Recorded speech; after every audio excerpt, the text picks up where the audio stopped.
Saudara,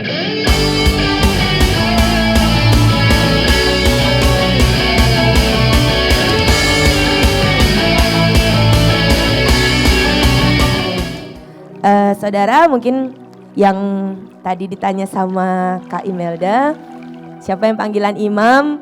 Mungkin ada yang bukan panggilan imam, gak apa-apa, tapi kita semua adalah para imamat yang rajani. Amin.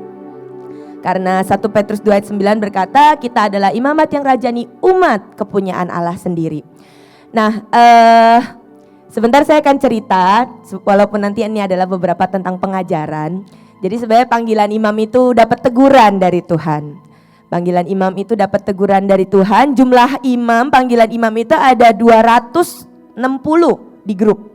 Tapi setiap kali bertugas, setiap kali harus bertugas dalam acara-acara tertentu sidang ilahi, itu yang muncul cuma 30, 40, 20%. Saya nggak tahu sisanya kemana.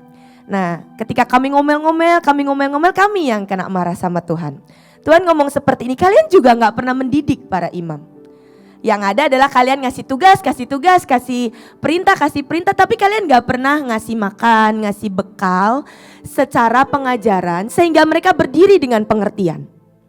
Sehingga akhirnya kami akhir tahun kemarin menyusun sebuah agenda. Jadi sebulan sekali kami akan melakukan pengajaran imam setiap minggu kedua.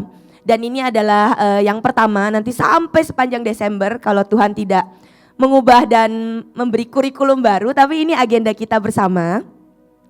Terus gimana yang bukan panggilan imam gak boleh datang? Sangat boleh datang, karena tadi 1 Petrus 2 ayat 9, kita semua adalah para imamat yang rajani. Dan kenapa harus ada pengajaran demi pengajaran? Firman sendiri berkata, tanpa pengajaran, tanpa didikan, rakyat akan menjadi liar. Kita tidak akan pernah punya sebuah dasar yang kokoh ketika kita melakukan sesuatu tanpa kita tahu kebenaran firman-Nya seperti apa. Jadi mungkin ini tahan sedikit, yang lapar tahan sedikit. Karena pengajarannya masuk ke sesi yang kedua. Dan saya berdoa ini menjadi sebuah pembekalan buat kita di 2023 ini. Ini baru part pertama, karena nanti akan ada bulan depan kita akan belajar mungkin tentang talit, mungkin tentang arti mesbah, mungkin tentang panggilan imam, ada macam-macam. Ada imam yang menyembelih tadi jenisnya Bu Imelda ya. Dan ada imam yang jenisnya akan meratap, ada imam yang jenisnya akan berbeda-beda. Jadi ternyata imam itu ada sangat banyak warna. Oke, jadi kita akan belajar, dan di setiap minggu kedua saya mengundang siapapun, panggilan manapun yang mau belajar tentang keimaman, mari kita belajar sama-sama. Termasuk saya juga belajar.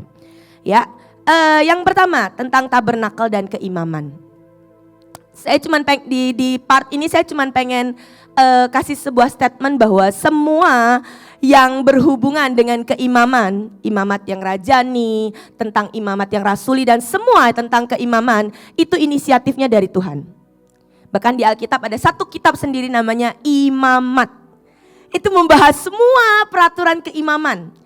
Jadi saya sebenarnya bukan panggilan imam. Kalau Bu Imelda memang dipilih, benar-benar digiring Tuhan. Kalau saya awalnya merasa terjebak. Saya tuh dari awal ikut panggilan, ikut kegerakan, saya tuh nggak pernah mikir saya ada ditaruh untuk di panggilan keimaman. Saya dulu masuknya ke tentara karena saya mungkin juga sama pecicilannya dengan Ibu Imelda. Saya panggilan tentara, saya suka di lapangan, saya kurang terbiasa dengan dupa, dengan ruang maha kudus dan segala macam. Tapi saya bersyukur. Jadi kalau Bu Imelda digiring, kalau saya dijebak dengan sangat baik, dijebak dan jebakannya itu sangat baik buat saya, menurut saya. Jadi saya secara daging saya nggak akan milih panggilan ini, secara daging. Karena saya tahu kekudusan saya kurang, ketekunan saya kurang. Saya tahu saya tidak punya banyak bobot untuk bisa jadi panggilan imam. Kurang bisa menangisi orang lain, yang ada adalah menghakimi orang lain, itu saya. Cuman Tuhan merekayasa, sekali lagi saya ada di panggilan penari imam. Nah, mau gak mau karena saya ada di panggilan penari imam, mau gak mau saya harus belajar. Dan makin hari saya belajar, akhirnya saya sangat bersyukur. Terima kasih Ibu Panglima, terima kasih pemimpin saya Ibu Nike, saya ada di panggilan imam hari ini. Dan buat saya ini sebuah panggilan yang sangat terhormat. Karena undangannya dari Tuhan sendiri. Saya nggak akan bahas panggilan lain, tapi khusus panggilan ini undangannya dari Tuhan sendiri. Bahwa maukah engkau jadi perantara, engkau jadi jembatan, engkau jadi penghubung antara Tuhan dengan umatnya. Ketika Tuhan punya perasaan apapun, yang pertama tahu adalah engkau, para imam. Tuhan punya kesedihan, Tuhan punya kesakitan, Tuhan punya urgensi, itu biasanya alarm imam yang akan berbunyi dengan sangat kuat. Ya, saya sekali lagi tidak membahas panggilan lain, semua panggilan penting. Dan toh semua panggilan harus punya juga keimaman. Kalau enggak kita enggak bisa berdiri buat bangsa. Jadi keimaman, bahkan rumahnya imam, ruang kerjanya imam, kemah, tabernakel, seragamnya imam, semua aturannya imam, gajinya, upahnya, ya saya sebut gaji lah, upahnya imam yaitu Tuhan sendiri, itu Tuhan yang atur. Ada satu buku yang benar-benar membahas semua tentang keimaman di kitab Imamat. Di kitab Keluaran, di kitab-kitab yang lain, itu semua sangat banyak membahas tentang keimaman. Jadi satu sisi saya bangga, jadi SOP-nya panggilan imam itu Tuhan yang bikin. Tapi kalau Tuhan yang bikin juga jangan bikin gara-gara, harus tahu hukum. Kalau nggak tahu hukum, kita bisa-bisa kena sambar. Ini yang akan kita pelajari. Oke, ini pengantar aja. Keimaman yang gagal. Mungkin ini sedikit part karena sangat banyak sebenarnya contoh-contoh yang menolong kita seharusnya. Keimaman yang gagal.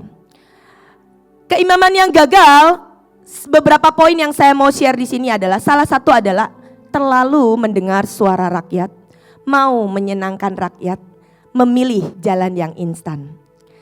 Bagaimanapun, ketika Harun bikin patung lembu emas, itu bukan karena dia takut sama Tuhan. Tapi dia dengar suara rakyat, dengar rengekan rakyat, dan dia mau cari cara instan. Gimana ya, ini rakyat udah ngerengek, minta, karena kan Musa di atas gunung bersama dengan Tuhan belum turun-turun. Rakyat merengek, dan hari itu Harun sebagai salah seorang imam cari jalan pintas. Oke, ini buat mempuk-puk rakyat. Seorang imam tidak pernah boleh mempupuk rakyat. Ya, istilah saya mempupuk lah, maksudnya diseneng-senengin. Seorang imam tidak pernah ada untuk menyenangkan rakyat. Jadi hari itu ketika Harun bikin patung lembu emas, dia cari jalan pintas, jalan instan. Hari ini kita semua suka yang instan. Betul atau betul? Lebih praktis mana? Ngadon tepung, bikin sampai jadi mie, atau masak Indomie goreng pakai telur? Lebih enak mana? Langsung masak Indomie, langsung pesen GoFood, daripada kita ngolah sendiri. Apalagi buat saya yang gak bisa masak, beli ayam dulu, dibumbuin dulu. Semua yang butuh proses, sejujurnya kita gak suka secara daging. Tapi semua yang instan hari ini ditawarkan, semua yang instan. Engkau mau jadi naik dengan sangat cepat, dengan cara instan engkau akan gosipin kejelekan orang lain. Bahwa menunjukkan bahwa engkau lebih baik dari orang lain. Semua yang instan, semua yang cepat, siap saji dengan cepat, semua yang dikarbit dengan sangat cepat, itu sangat berbahaya. Itu sangat berbahaya. Dan di dalam Tuhan tidak ada yang instan. Tidak ada yang instan di dalam Tuhan. Terus gimana? Apakah kita harus berlama-lama? Kita harus mencintai proses? Iya, kita harus mencintai proses. Tapi di kabar baiknya, di dalam Tuhan ada percepatan. Ngomong sama sebelahnya, di dalam Tuhan tidak ada yang instan. Yang ada percepatan. Dunia menawarkan cara yang instan untuk kita dapetin sesuatu. Dunia menawarkan cara yang cepat untuk kita menggapai sebuah puncak tertentu. Dan daging kita, masalahnya daging kita suka yang instan. Tapi setiap kali firman berkata, setiap kali daging kita itu kenyang dan kuat, roh kita melemah. Makanya kita butuh proses demi proses supaya daging kita itu ditekan dan roh kita semakin kuat. Contoh kenapa di dalam Tuhan itu tidak ada yang instan. Semua tahu ceritanya. Mahanaim dimulai dari sebuah rumah pribadi dari pemimpin kita, dari Ibu Iin. yang mungkin sanggup cuma nampung sekian orang karena rumah pribadi. Tuhan mau melakukan sebuah percepatan, bukan cara instan. Kalau cara instan hari itu adalah ibu tinggal terima sumbangan donatur. Hari itu sekolah mau dibangun dan donatur sangat banyak mau ngasih uang. Tapi dengan syarat sekolah ini bantuin orang miskinnya 10% aja. Sedangkan kita 80% bantuin orang miskin, 90% bahkan. Hari ini 95% bahkan yang bayar uang sekolah dengan sangat subsidi dengan sangat banyak. Tapi hari itu donatur dengan gampang mau gelontorin duit, bangun silakan Ibu Iin, bangun sekolah dengan subsidi dari saya, tapi untuk orang miskin 10% aja. Itu cara yang sangat instan. Tinggal terima, tinggal MOU sekolah jadi, dan mungkin hari ini endingnya gak akan seperti ini. Tapi hari itu ibu memilih cara Tuhan, bukan pilih yang instan. Hari itu beliau menolak semua sumbangan yang plus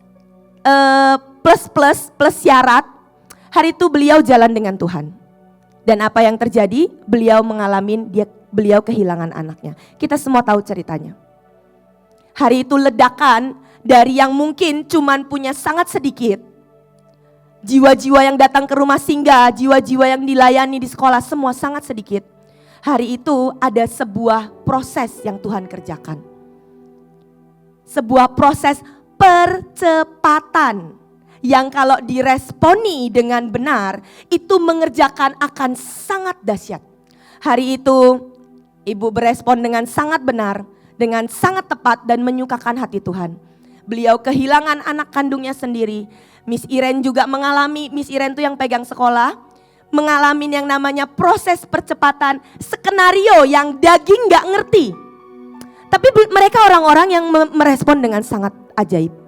Dan kita tahu semenjak Levi anaknya ibu yang meninggal dan dipanggil pulang ke surga, itu berpulang ke surga, itu ledakan rumah singgah itu benar-benar sampai lebih dari berlipat-lipat kali ganda.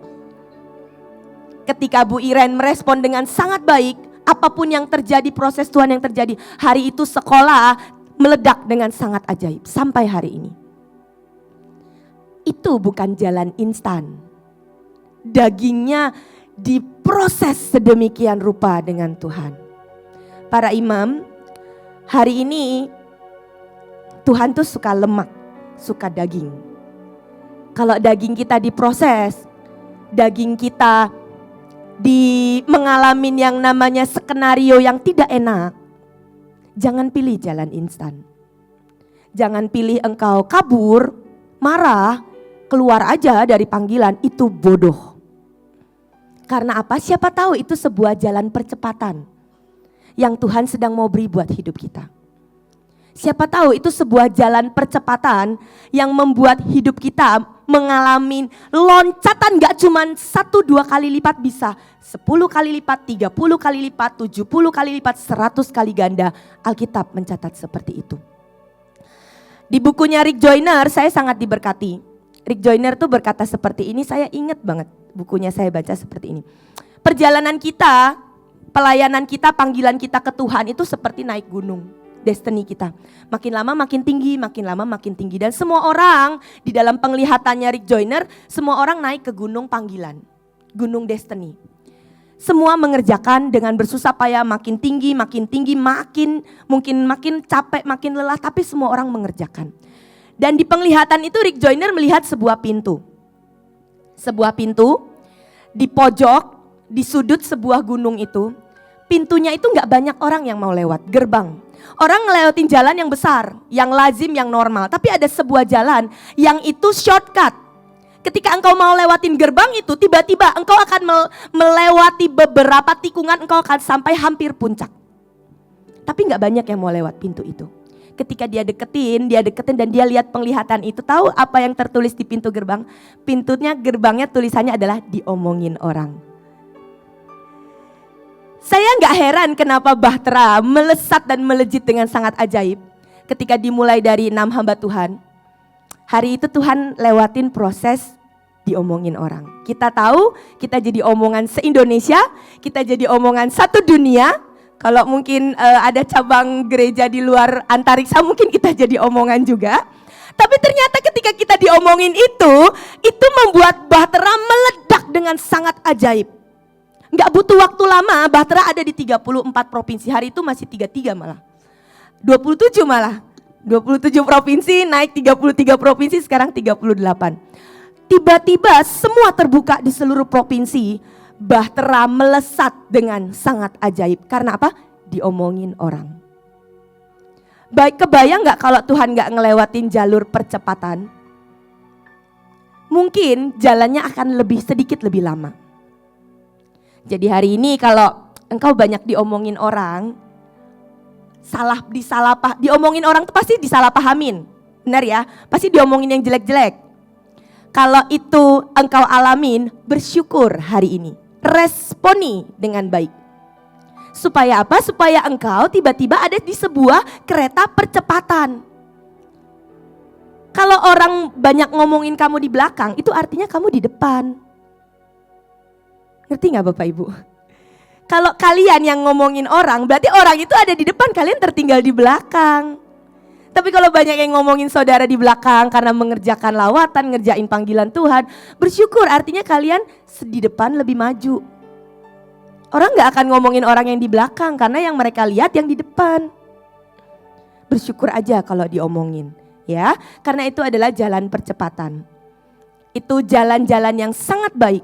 Saya tuh awal masuk Mahanaim juga diizinkan Tuhan nyicipin jalan ini. Ya, jadi saya masuk Mahanaim tuh semua orang bilang gini, bukan semua orang lah, ada pembicaraan seperti ini. Kasian banget Pak Leo, kasian banget WL yang sangat diurapin itu nikah sama janda anak satu. Mereka diomongin seperti itu. Saya dengar saya kaget. Hah? Nikah dengan janda anak satu. Halo, saya nikah tuh perawan. Saya nikah itu benar-benar dengan kondisi saya dijagai Tuhan gitu. Jadi saya kaget dibilang janda anak satu. Cuman hari itu saya punya pemimpin, saya punya teman-teman di unit yang lead, belajar tutup mulut, belajar responi dengan baik, jangan bela diri. Pokoknya hari itu ada banyak omongan lah, saya minta macam-macam, saya minta fasilitas atau apapun, pokoknya hari itu saya diomongin, intinya saya diomongin. Dan hari itu pemimpin saya dengan sangat-sangat bijak ngajarin saya, tutup mulutmu, jangan pernah bela diri. Orang-orang salah mengerti, tutup mulutmu. Sampai kalau saya masuk green room itu saya kayak ngerasa aduh gak layak gitu. Karena saya benar-benar orang baru dari luar kota datang ke sini dan saya butuh belajar banyak. Sampai akhirnya saya belajar nurut sama pemimpin saya, nggak usah bela diri, tutup mulutmu, kerjakan bagianmu. Saya mulai kerjakan satu demi satu, part yang saya mulai kerjakan jelai demi jelai, part yang receh demi receh saya kerjakan satu demi satu. Tahun kedua, tahun ketiga, tiba-tiba 1-2 orang tuh datengin saya dan minta maaf. Salah satu pemimpin suami istri datengin saya, Lid, saya minta maaf ya. Saya dulu dengerin kamu adalah orang yang jual tampang, nggak bisa kerja, datang petantang petenteng. Ternyata kamu bisa kerja ya. Saya minta maaf ya. Dulu saya salah sangka sama kamu. 1-2 orang datang dan akhirnya saya bersyukur. Saya memilih ketika diomongin jangan bela diri, jangan jadi orang yang marah ketika engkau diomongin hal-hal yang gak benar. Itu gak benar saudara, pasti gak benar kalau saya janda anak satu hari ini saya bawa anak saya. Gak ada yang seperti itu, cuman saya gak tahu itu berita berbumbu ditambah dan hari ini saya bersyukur. Dulu Leo dibilang kasihan nikah sama saya, hari ini paling tidak ada 1-2 orang berkata bersyukur Leo nikah sama kamu. Dan itu penghiburan buat saya. Jadi percepatan di dalam Tuhan itu sangat indah. Kalau engkau bisa meresponi, itu sangat membahagiakan dan nolongin kita banget. Saya nggak perlu ngelewatin sekian tahun dan tetap jadi tetap jadi orang yang ngerjain hal-hal yang receh. Hari ini Tuhan percayakan hal-hal yang sangat berharga di tangan kami. Dalam percepatan, Tuhan percayakan sangat banyak hal. Dalam waktu sekejap bisa sangat banyak, punya dapur umum, punya banyak hal. Buat saya itu percepatan. Saya bersyukur sekali Tuhan didik saya lewatin jalan itu. Jadi hari ini ada jalan percepatan yang Tuhan mungkin akan berikan. 2023 kalau engkau lewatin jalan yang tidak enak, belajar responi. Siapa tahu engkau tiba-tiba percepatan dalam ekonomi, percepatan dalam karunia, percepatan dalam urapan, responmu menentukan. Amin. Jangan jadi imam yang gagal dengerin rakyat dan pakai jalan yang instan. Ayatnya di Amos 9 ayat 13 ini buat new season kita. Amos 9 ayat 13. Tuhan berkata, akan tiba waktunya gandum tumbuh begitu cepat sehingga musim menuai tidak akan putus-putus, unlimited. Kita akan menuai unlimited. Pohon anggur akan tumbuh sangat pesat sehingga orang akan terus-menerus membuat air anggur. Air anggur akan menetes dari gunung-gunung dan mengalir dari bukit-bukit. Things are going to happen so fast di 2023 new season ini. Amin. Karena semuanya akan terjadi sangat cepat, tuaian akan datang dengan sangat ajaib, maka siapkan dirimu. Hadapi apapun ketika Tuhan melakukan percepatan mengupgrade rohmu. Amin. Itu yang pertama. Yang kedua, kegagalan imam yang kedua. Imam yang gagal, ya. Ini kita belajar dari banyak kegagalan. Jangan takut dengan rakyat. Oke, itu mirip-mirip lah sama Harun. Ini imam yang salah satu imam yang dicatat di Alkitab. Hari itu Tuhan Yesus lagi mau diadilin. Lalu imam-imam kepala dan orang-orang Farisi memanggil mahkamah agama untuk berkumpul dan mereka berkata, apakah yang harus kita buat sebab orang itu membuat banyak mukjizat? Sejujurnya Tuhan tidak punya salah, Tuhan bikin banyak mukjizat. Apabila kita biarkan dia, maka semua orang akan percaya kepadanya. Dan orang-orang Roma akan datang dan akan merampas tempat suci kita. Mereka takut kehilangan. Mereka takut dengan respon rakyat. Tetapi seorang di antara mereka yaitu Kayafas, ini tuh imam besar. Dan dia berkata, kamu gak tahu apa-apa dan kamu tidak insaf bahwa lebih berguna bagimu jika satu orang mati untuk bangsa kita daripada seluruh bangsa kita ini binasa. Mulai dari hari itu setelah perkataan imam besar itu, mereka sepakat untuk membunuh Yesus yang sebenarnya gak punya salah apa-apa. Seringkali kita sebagai pemimpin akan ada tuntutan-tuntutan.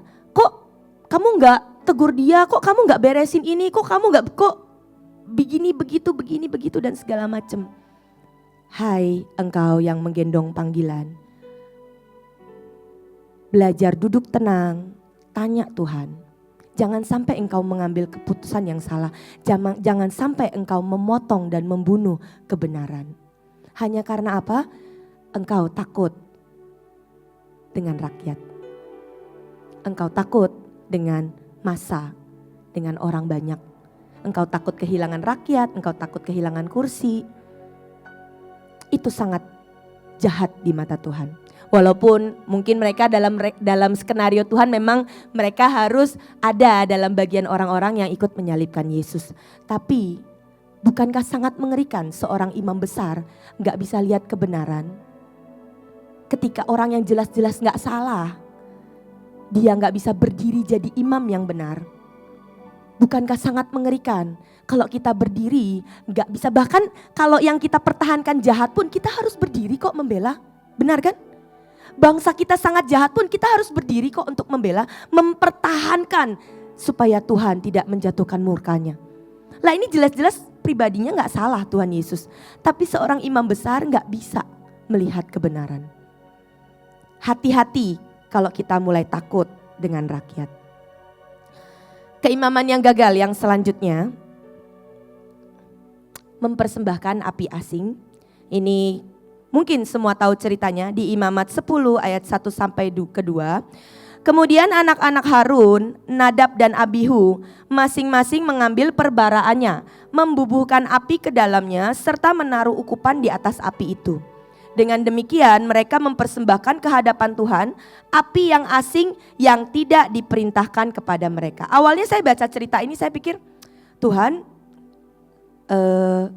sadis ya, ketika satu kesalahan itu langsung api yang dari Tuhan menyambar dan menghabiskan Nadab dan Abihu.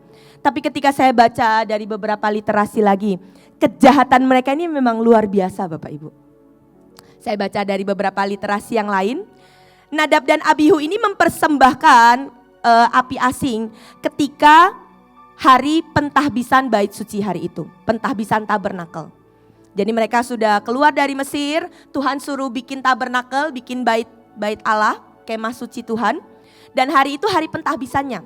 Hari hari besarnya, hari hanya, hari sidang ilahinya. Ibaratnya kalau di Mahanaim hari acara besar. Ya, hari acara besar itu hari yang dinanti-nantikan. Dan hari itu mereka mempersembahkan api setelah Harun melakukan ritual keimaman. Ketika Harun, jadi ceritanya Harun melakukan ritual keimaman dan api Tuhan benar-benar turun dengan sangat dahsyat.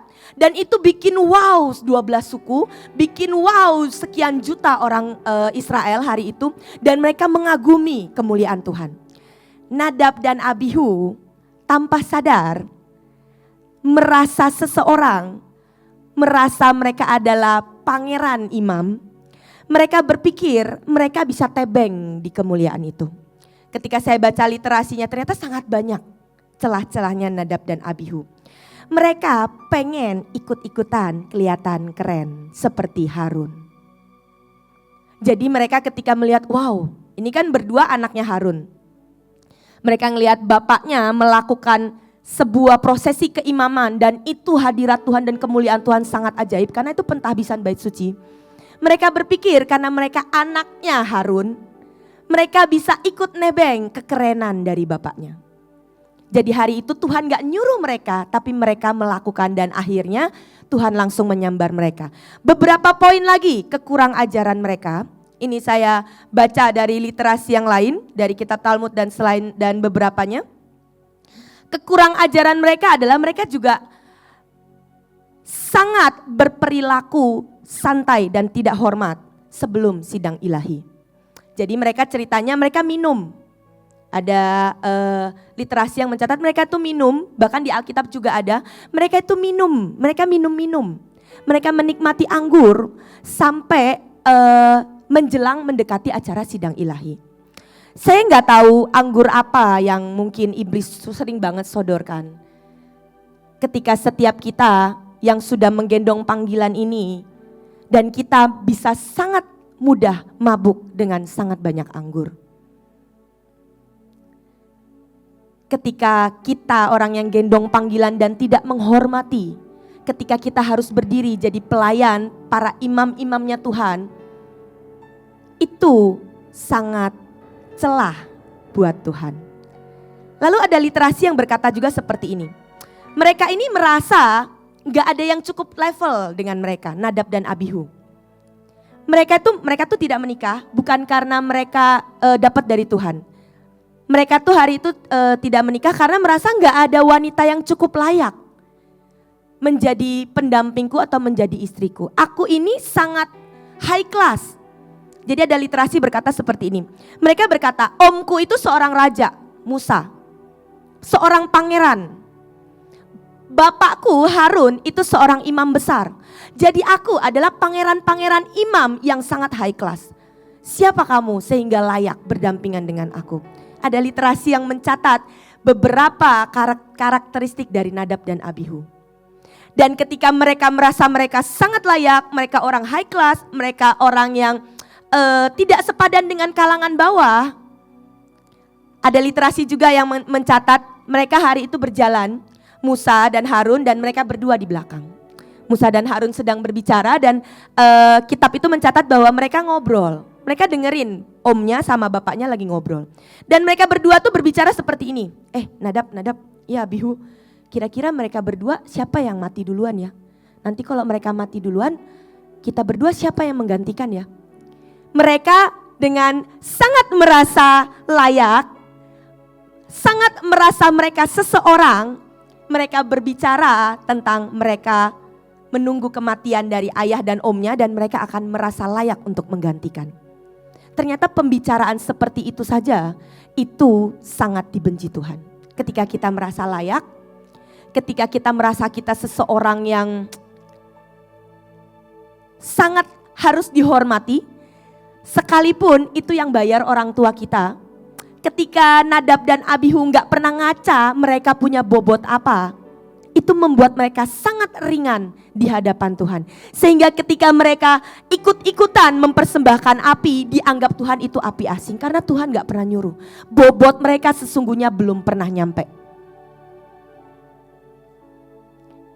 Jadi ternyata dosa mereka itu adalah dosa yang sudah pasal berlapis. Merasa layak, kurang ajar, pengen kelihatan keren. Di pelayanan kita nggak bisa gendong api asing pengen kelihatan keren. Saya tuh masuk tahun 2023, Tuhan itu hampir audible ngomong di telinga saya. Nah, pastikan engkau kerjakan Papua, Bokor, bangsa-bangsa. Jangan ada yang asing di hatimu. Jangan ada yang asing, karena apa? Levelmu, level panggilanmu dan seluruh pasukan terdahsyat sudah di ruang kudus dan ruang maha kudus. Kalau ada yang asing di ruang maha kudus, itu disambar dan itu langsung berurusan dengan hukum dan kekudusan Tuhan. Kalau engkau di pelataran, engkau bawa yang asing gak masalah. Mungkin gak akan ditegur langsung dan disambar langsung. Tapi kalau engkau masuk di level ruang kudus dan ruang maha kudus, apapun sekecil apapun yang asing, itu masalah besar. Kenapa Yom Kippur itu hari yang sangat menegangkan? Karena itu hari satu kali dalam setahun imam besar, satu orang yang dianggap paling kudus dan dikuduskan itu masuk ke ruang maha kudus. Dan kalau imam besar itu didapati tidak punya bobot yang cukup, punya sedikit saja yang asing, bahkan dia berhari-hari sebelumnya gak boleh bersetubuh dengan istrinya. Imam besar segitunya harus menjaga, gak boleh ada yang asing, gak boleh ada nafsu daging, gak boleh ada setitik noda dalam jubahnya. Jangan ada yang asing sembunyi di hati setiap kita. Karena kita sudah di level ruang kudus, ruang maha kudus. Itu akan membahayakan, bukan karena Tuhan jahat. Itu membahayakan. Sejujurnya setiap kali nyanyi lagu pendamaian, nyanyi lagu ini mesbah dan bukan panggung, saya gemetar hati saya. Apakah saya masih gendong panggung di dalam? Saya bahkan gak bisa jamin kok saya itu nari dengan 100% all out, 100% murni buat Tuhan. Saya gak bisa jamin seorang penari imam. Makanya saya sering banget kalau udah nari di momen tertentu saya cuman bisa nangis, Tuhan aku gak layak. Mahanaim itu udah gendong benua, gendong bangsa-bangsa. Kalau sampai ada yang asing di hatiku, have mercy, tolongi. Kalau sampai saya gendong bulu domba itu dengan tidak punya belas kasihan, Tuhan tolongi hamba, tolongi saya. Kalau hari itu saya masih berantem dengan orang dan belum beres, saya cuma bisa nangis, Tuhan saya harus ngangkat ini pendamaian, sedangkan hati saya belum beres. Tuhan tolongi saya. Sangat butuh anugerah untuk kita jaga di dalam hidup kita tuh gak ada yang asing. Kita semua kenal kok kejahatan hati kita. Jadi untuk 2023 ini, mari kita terus menerus begging ke Tuhan. Tuhan, saya gak bisa jamin dalam hatiku tuh gak ada yang asing. Yang asing setetes aja, rusak kok seluruh adonan. Setetes aja ragi itu merusak seluruh adonan. Saya cuman pengen pamer aja mungkin, sombong dikit aja. Penari imam bikin properti baru, saya cuman pengen pamer aja, pasti hardikan Tuhan, pasti tariannya berantakan. Dan itu baik cara Tuhan jagain saya. Pengen merasa lebih baik, pengen pamer, pengen show off. Saya berdoa di 2023 ini, kita alert dengan semua yang asing. Jangan sampai kita disambar Tuhan. 2 lagi. Kegagalan imam, banyak ya kegagalan imam. Lama-lama, Bu saya pindah panggilan Bu. Enggak, jangan pindah panggilan karena nanti ada berkatnya imam, oke? Rugi kalau pindah dan tidak mau gendong keimaman. Yang selanjutnya ini anak imam lagi dan orang tuanya juga kena. Hofni dan Pinehas, anak-anak dari Imam Eli. Ini alasan kenapa ada pemuritan imam dan pengajaran.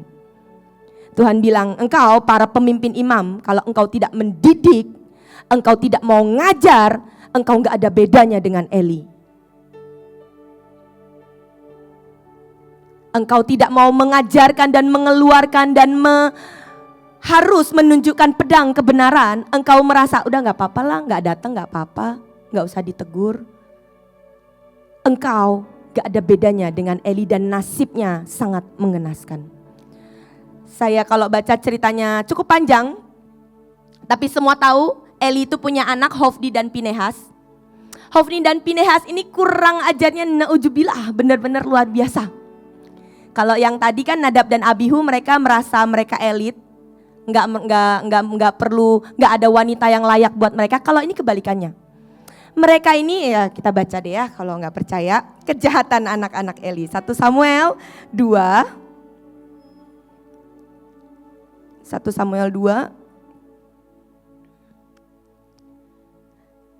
ayat yang ke-11, kejahatan anak-anak Eli. Sampai ada judul perikopnya kejahatan anak-anak Eli.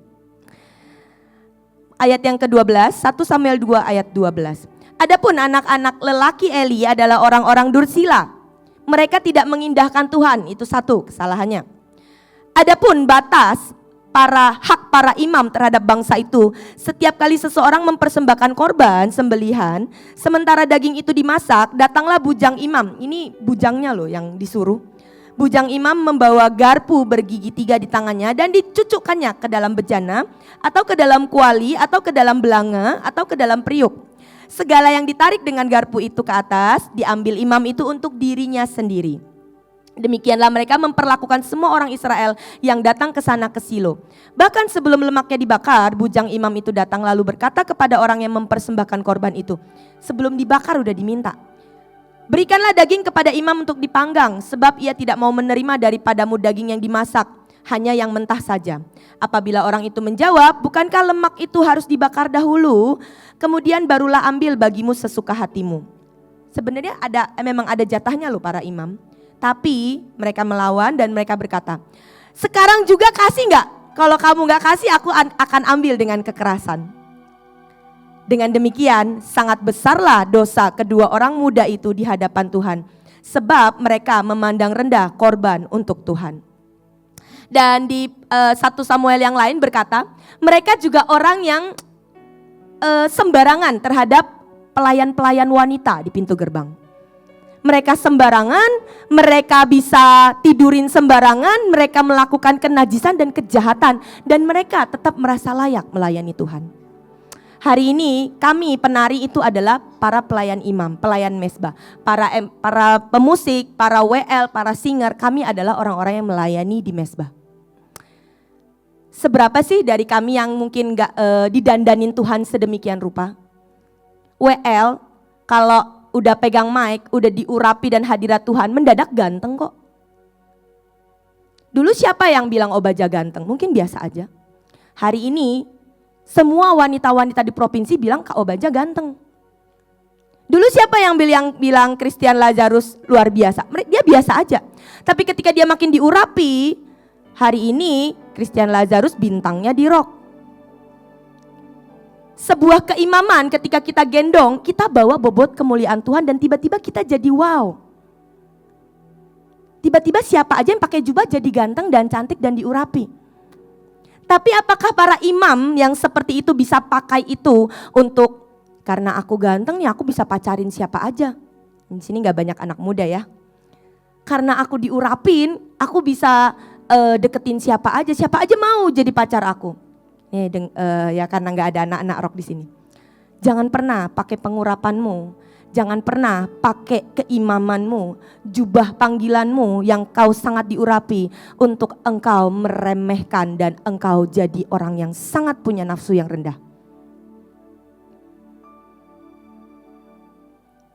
Ketika kita dipakai Tuhan, ada kemuliaan Tuhan mengikuti kita. Jubah panggilan itu jubah yang mulia. Hari ini kalau kita bersikap seperti dua anak muda yang sangat kurang ajar ini, dan gawatnya bapaknya imam besar itu tidak mendidik mereka. Dua anak ini disambar Tuhan, mati di medan perang ketika mereka bawa tabut. Jadi buat saya, dulu saya berpikir wah keimaman itu membahagiakan, hidupnya dekat tabut. Tapi ternyata kehidupan kita dekat tabut pun tidak jadi jaminan engkau enggak disambar Tuhan. Imam Eli dan anaknya tuh kurang hidup dekat tabut apa? 40 tahun. Satu tempat tinggal, satu ruangan, mungkin satu bangunan bersama dengan tabut Tuhan yang Maha Kudus. 40 tahun. Tapi gak pernah bisa respect. Ketika Eli mendapati anak-anaknya sangat kurang ajar, dia tidak berani mengangkat pedang dan menyatakan kebenaran. Dia tidak mendidik anaknya. Di 1 Samuel 2 ayat 27 sampai 36 ini semua kesalahan Eli. Tidak mendidik anaknya, cari untung ternyata nurun. Kenapa anak-anaknya itu juga nyari untung dan nyari enaknya, ternyata Nabi Eli juga seperti itu. 1 Samuel 2 ayat 27 sampai 36. Saya bacakan. Seorang abdi Allah datang kepada Eli dan berkata kepadanya, beginilah firman Tuhan, bukankah dengan nyata aku menyatakan diriku kepada nenek moyangmu ketika mereka masih di Mesir dan takluk kepada keturunan Fir'aun? Aku telah memilihnya dari segala suku Israel menjadi imam bagiku, supaya ia mempersembahkan korban di atas mezbahku, membakar ukupan dan memakai baju efod di hadapanku. Kepada kaummu telah kuserahkan segala korban api-apian orang Israel. Ini tegurannya buat Eli. Mengapa engkau serakah, engkau memandang dengan loba kepada korban sembelihanku dan korban sajianku? Ternyata Nabi Eli juga memandang dengan cari untung ketika dia punya jabatan imam. Dan dia kesalahannya selanjutnya adalah, mengapa engkau memandang dengan loba kepada korban sembelihanku dan korban sajianku yang telah kuperintahkan? Dan mengapa engkau menghormati anak-anakmu lebih daripadaku? Kesalahan yang ketiga, sambil kamu menggemukkan dirimu dengan bagian yang terbaik dari setiap korban sajian umatku Israel. Konon ceritanya Nabi Eli ini sangat gendut, sehingga udah mager. Spiritual fatnya udah, lemak rohaninya udah membuat dia jadi capek, males. Bahkan lihat kesalahan anak-anaknya pun udah gak mau negur, gak mau konfront. Dan itu kejahatan di hadapan Tuhan. Kematiannya sangat menggenaskan. 1 Samuel 4 ayat 17. 1 Samuel 4 ayat 17.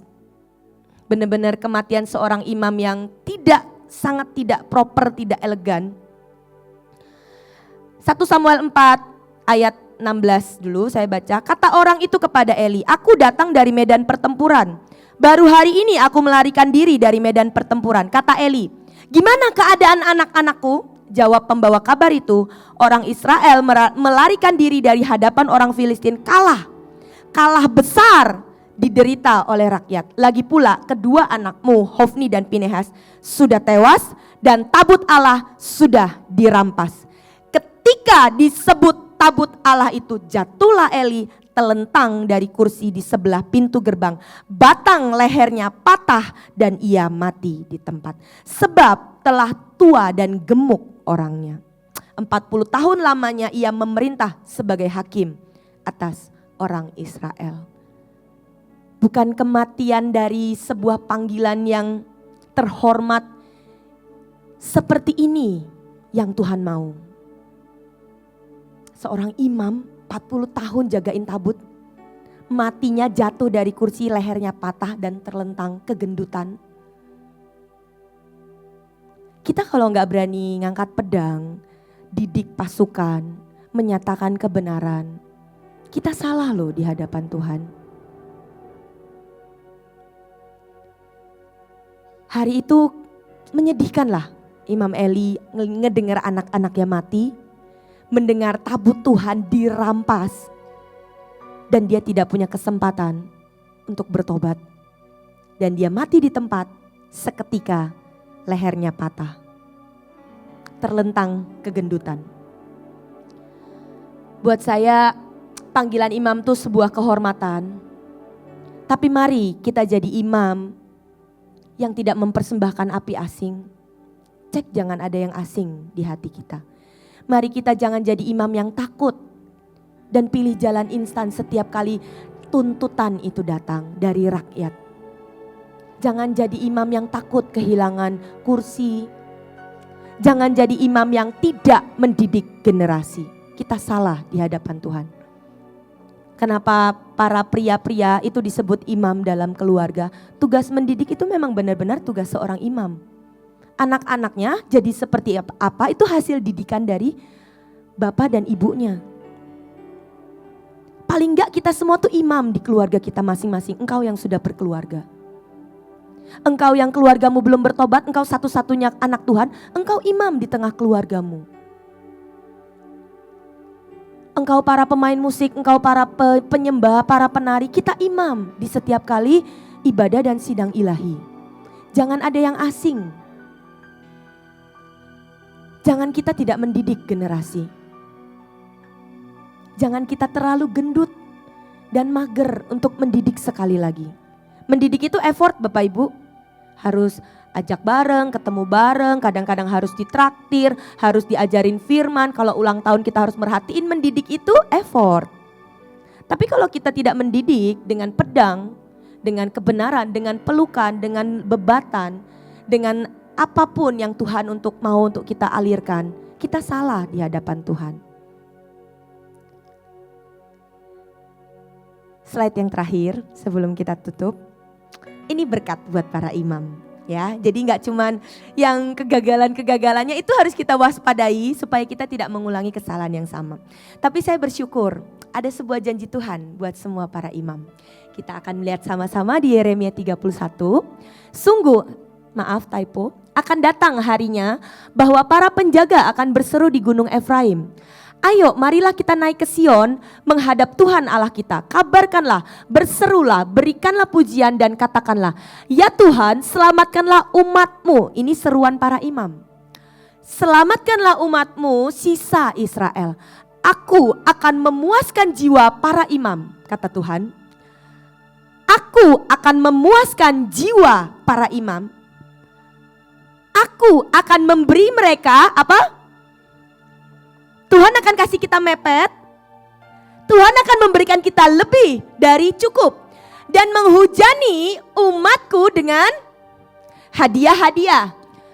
Memuaskan seluruh kebutuhan mereka. Aku Tuhan sudah mengatakannya. Buat saya ketika ini ayat dari ibu ketika ibu jelasin tentang panggilan. Ini loh berkat imam. Ini loh berkat para orang-orang yang mau menggendong hati Tuhan. Bagian kita berfungsi sebagai penjaga bangsa, mengajak umat untuk naik menghadap Allah, mengabarkan Injil dan pesan Tuhan, menyerukan pertobatan, mendoakan agar umat Tuhan diselamatkan. Itu bagian para imam. Dan ternyata upahnya itu sangat luar biasa dan sangat wow. Saya berani kesaksian, karena saya ngalamin 2 tahun saya ada di panggilan imam. Setiap kali harus keluar uang atau keluar benih untuk apapun, setiap kali sidang ilahi, itu tidak pernah kekurangan.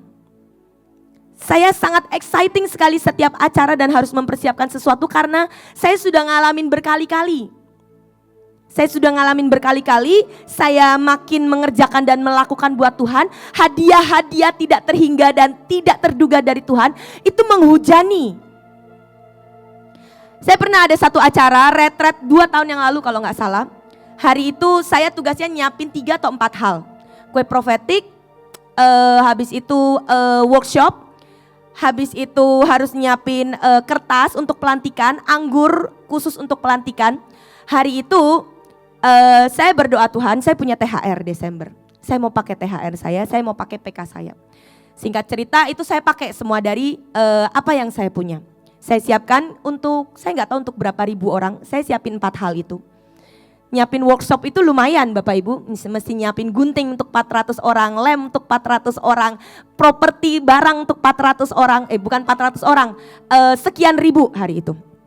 Dan saya hari itu habis banget dan nggak ada uang sisa buat liburan. Karena kita Desember biasanya liburan, Tuhan nggak apa-apa deh, ini Desember tanggal awal kalau nggak salah itu kita retret. Dan saya keluarin, saya udah dapat THR, saya dapat PK, saya punya beberapa sisa uang saya pakai. Dan Tuhan bilang, nah aku itu menjamin para imam. para imam yang mendandani pesta, yang menyediakan pesta, nggak butuh waktu lama. Selesai retret, tiba-tiba karena saya punya bisnis, saya punya royal, tiba-tiba masuk orderan 40 juta. Yang saya keluarin nggak sebanyak itu. Berkali-kali lipat masuk orderan yang sangat simple untuk souvenir. Orderan untuk souvenir itu paling enak. Kita cuma perlu ngedesain sekali, di repeat, barangnya diproduksi, tinggal diproduksi sekian ribu, udah dapat untungnya sekian puluh juta. Buat saya Tuhan, terima kasih Tuhan. Saya nggak perlu sibuk-sibuk buka stand, saya cukup ngerjain satu souvenir dapat untung 40 juta. Dan buat saya, itu hadiah-hadiah kecil yang Tuhan kasih. Sangat sering Tuhan itu ngasih surprise demi surprise buat setiap kita. Bapak Ibu mau tahu kemarin kami walaupun mungkin cuma nyiapin yang sangat receh, dapur kami di Bogor itu nyiapin mungkin cuma kue profetik, itu pun ibu ganti, ibu selalu naruh benih. Ibu ganti dan hari setelah kami selesai bikin kue untuk retret kemarin, kami dapat orderan. Itu bikin 5.000 kue senilai hampir 30-40 juta. Hanya karena nerima order buat ngerjain retret. Jadi buat saya, ketika kita mengerjakan bagian kita sebagai imam, sediain dupa buat Tuhan. Kerjakan sehingga semua yang kita kerjakan berbau harum. Tuhan memberi lebih dari cukup. Enggak ngepas Tuhan ngasihnya. Tuhan memberi lebih dari cukup. Itu jatah para imam, tapi jangan ulangi kegagalan dan kesalahan para imam-imam yang tadi diceritakan. Amin Bapak Ibu.